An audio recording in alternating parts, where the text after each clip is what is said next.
There you have it. A nice looking bit of stubble. Paul Ziobro is here to talk about why he's wearing this today. Anyway, to paraphrase Benjamin Franklin, shaving is like taxes and death, one of those few things in life that are certain.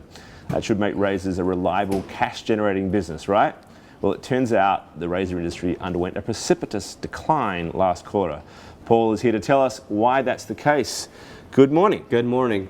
So, what's going on? Well, I don't want to take all the blame. This isn't. I'm not sending down the razor category all by myself. And is this in fact for the show? Did you do this just for us, or is it indeed what you're? Well, here's a couple things. It's earnings week, so I'm incredibly busy, and I have a 2-year-old at home, so you don't have much time those to. Those are perfectly good excuses. I to must shave say. every morning, but that's part of the problem. I mean, I heard an analyst tell me that people are shaving less.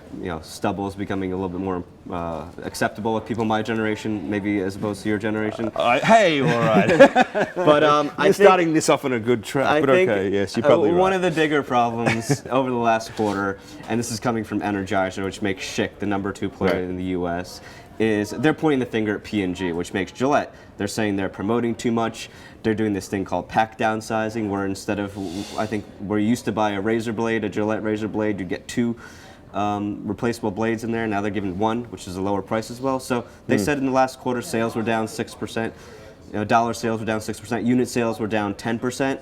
And Energizer CEO said basically that's the worst quarter they've ever seen for the category, as far as he can remember. He's been at the company for 25 years. It's a remarkable tipping point right now. You'd think this would be a very slow secular trend. Well, it's been, the promotional wars have been going on for a while between these two companies. P&G has with Gillette has a huge market share in the U.S., 70%.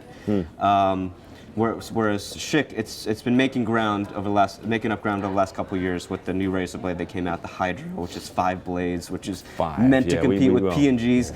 But there's a couple other things going on. I mean, that point about 5 is interesting. There's only so much more productivity you can extract from a razor. You can't really, maybe you can go much further. I think there is a 6-blade razor on the market. Fantastic. But you can't really trade people up too much more from that. And so I think one thing people have realized over the last couple of years is that, hey, my shave it's pretty good. I'm happy with it. Why do I need to pay more? And that's why, Schick's actually doing great with the disposable razor they came out with, and even private labels making up share as well over the last couple of years. So, I mean, those are warning signs for Gillette's business, Schick's business as well, because those are cash cows. I mean, when you buy those replaceable blades, they're, $2-3 each. And you say they've reached a pricing limit now, right? Right, yeah. So, and that's why you see people trading down to disposables and private label. Bic's even doing a little bit better. Right. I just want to go back to your point about sort of the shifting, more as if you like. Because it struck me only just a few years ago, the whole talk was of the metrosexual male,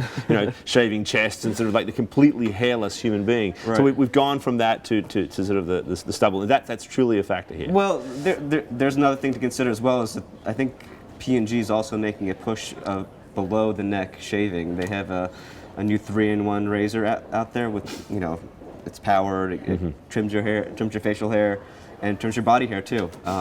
That's so we're going to have bushy beards and completely shaved chests. That might be the way to go. We'll see.